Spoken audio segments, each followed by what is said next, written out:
আমি জানি সকালবেলায় মা বোনেরা হয়তো রান্না বান্নাটাও ঠিক মতো করতে পারেনি, তারা এই চাকুলিয়ার সভায় এসে উপস্থিত হয়েছেন। প্রচণ্ড গরম, তবুও তো আজকে আকাশে একটু মেঘলা করছিল, কিন্তু আবার রোদ উঠেছে। এত রৌদ্রে এত গরমে আপনারা কষ্ট করে এসছেন, আপনাদের বেশি সময় আমি নেব না। কিন্তু আমি একথা নিশ্চয়ই বলবো, আমাদের প্রার্থী কৃষ্ণ কল্যাণী, মনে রাখবেন একদিন সে বিজেপিতে ছিল এবং বিজেপির এমএলএ থেকে সে পদত্যাগ করেছে। আজকে নয়, 1 বছর আগে থেকে সে আমাদের সাথে ছিল এবং আমাদের সাথে আছে, এবং তিনি রায়গঞ্জে থাকেন। রায়গঞ্জ হচ্ছে উত্তর দিনাজপুর জেলার মধ্যে, সিটটার নাম রায়গঞ্জ। কালিয়াগঞ্জ আছে, রায়গঞ্জ আছে, হেমতাবাদ আছে, ওদিকে রায়গঞ্জ আছে, ওদিকে করণদিঘি আছে, ওদিকে ডালখোলা আছে, ওদিকে আমাদের আরও অনেক জায়গা, গোয়ালপুকুর আছে। সব কিছু নিয়েই এই রায়গঞ্জ কনস্টিটুয়েন্সি। আমরা কেন কৃষ্ণ কল্যাণীকে দাঁড় করিয়েছি? তিনি কাজের মানুষ। আপনারা জানেন দীর্ঘদিন ধরে তিনি বিনা পয়সায় একটা মোবাইল গাড়িতে করে বিনা পয়সায় খাবার দিতেন, রুটি আর সবজি দিতেন। আপনাদের এখানকার কংগ্রেসের যিনি দাঁড়িয়েছেন আর বিজেপি, মনে রাখবেন ইনি হচ্ছেন বিজেপির চোখ আর সিপিএমের চোখ। সিপিএম হচ্ছে বিজেপির চোখ আর বাংলায় কংগ্রেস হচ্ছে বিজেপির চোখ। এরা ভোটে দাঁড়িয়েছে, এদের একটাই কাজ, জানে জিতবে না, যদি মুসলিমদের মধ্যে ভোটটা কাটাকাটি করে বিজেপিকে জিতিয়ে দেওয়া যায় সেই জন্য। আমি শুনেছি তিনি নাকি মানুষের কাছে পয়সা চাইছেন, বলেছেন আমার পার্টির পয়সা নেই। তা এত টাকা খরচা করছেন কোথার থেকে? আমি তো দেখেছি আমাদের পোস্টারের থেকেও তার পোস্টার বেশি, আমাদের ফেস্টুনের থেকেও তার ফেস্টুন বেশি। আমরা যে টাকা খরচা করতে পারছি না তার থেকেও বেশি খরচা করছেন। তাহলে লোককে বোকা বানাচ্ছেন কেন? লোককে ধোকা দিচ্ছেন কেন? বলতে পারেন আপনার সাথে বিজেপির কোনো যোগাযোগ নেই? আমি চ্যালেঞ্জ করে বলছি, যারা তৃণমূলের বিরুদ্ধে লড়াই করছে তারা বিজেপির দুটো চোখ, একটা সিপিএম আর একটা কংগ্রেস। বিজেপি এদের অনেক কিছু দেয় পরিবর্তে, যাতে সংখ্যালঘুদের ভোটটা কাটে। আমি হিন্দু মুসলমান বলে নয়, আমি সবাইকে বলবো, যারা গদ্দার, যারা বিশ্বাসঘাতক, তাদের একটি ভোটও দেবেন না। যখন এনআরসি নিয়ে সারা বাংলা উত্তাল হয়েছিল, সারা ভারতবর্ষ উত্তাল হয়েছিল, তখন এদের টিকি খুঁজে পেয়েছিলেন? কে নিয়ে যখন আমরা প্রতিবাদ করি এদের টিকি খুঁজে পান? আর রাজনাথ সিংকে আমি বলবো, আমার মুখ বেশি খুলবেন না, মুর্শিদাবাদের অনেক কেস আমি জানি। আপনি কালকে বলে গেছেন মমতাজি কেতনা মাইকি লাল, এই ভাষায় বলে গেছেন। বাংলার লোকেরা এই ভাষা বলে না। আমি শুধু আপনাকে বলবো, আগে নিজের গদিটা বাঁচান, তারপরে আমাদের এখানে এসে দালালি করবেন বিজেপি।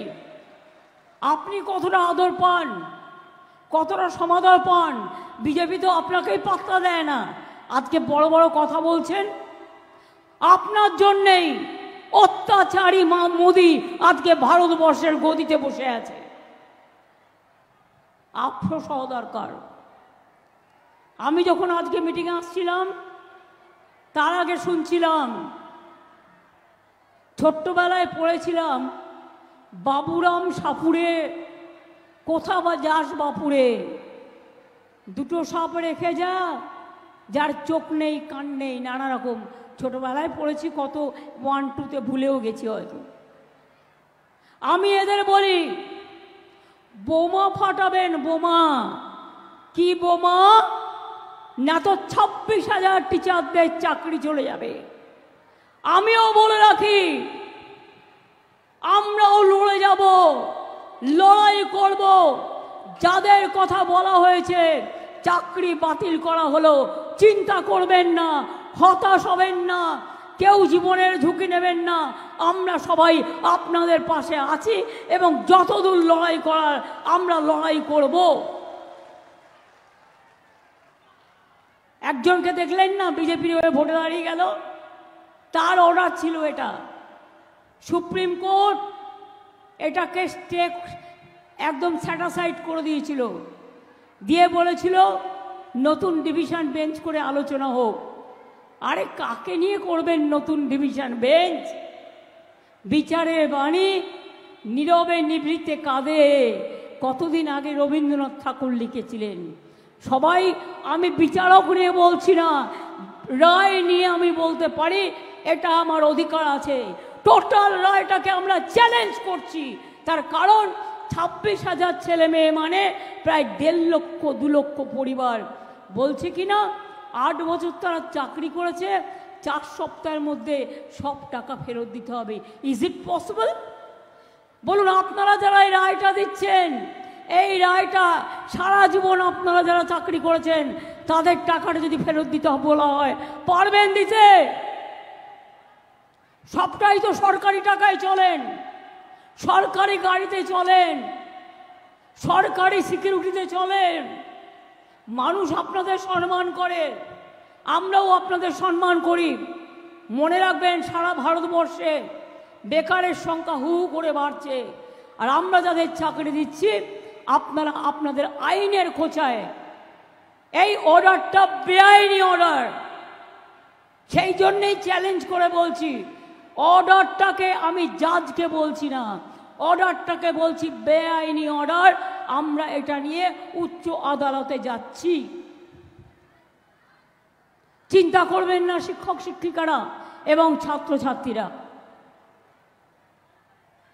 যখন বিপদে পড়বেন আর কেউ না থাকলেও আমি আছি। আর একটা কথা বলি, আরো 10 লক্ষ চাকরি আমার রেডি হয়ে আছে গভর্নমেন্টে। এই একটা হয়েছে, না মন্দির, না মসজিদ, না গুরুদ্বারা, না গির্জা, একটা বিজেপির বিচারালয়। বিজেপি যেটাকে বসে বিচার করে, রাজনৈতিক বিচার, এবং সেখানে বসে বসে অন্য লোকে পিল করলে দেবে তাকে কিল, আর বিজেপি পিল করলে ব্যাস, বিজেপি পিল করলে বেল, অন্য কেউ পিল করলে জেল। এই তো হয়ে গেছে এখানকার এই অবস্থা। আজ নয়, দীর্ঘদিন ধরে চলছে। এটা বিচারপতিদের দোষ নয়, এটা কেন্দ্রীয় সরকারের দোষ। তারা বিজেপির লোক দেখে দেখে এখানে বসিয়েছেন, যাতে তারা বিজেপি পার্টি অফিস থেকে যা বলে দেয় সেই ড্রাফটটা তারা করে দেয়। কি করবেন? আমায় সাজা দেবেন? ডিফামেশন করবেন? আমি তৈরি। জেলে পাঠাবেন? আমি তৈরি। কারণ মানুষের কথা বলবার জন্য আমায় যদি শাস্তিও নিতে হয় আমি মাথা পেতে নেব, কিন্তু তবু মনে রাখবেন, পরিবার যদি বিপদে পড়ে তার পাশ থেকে আমি সরে দাঁড়াবো না।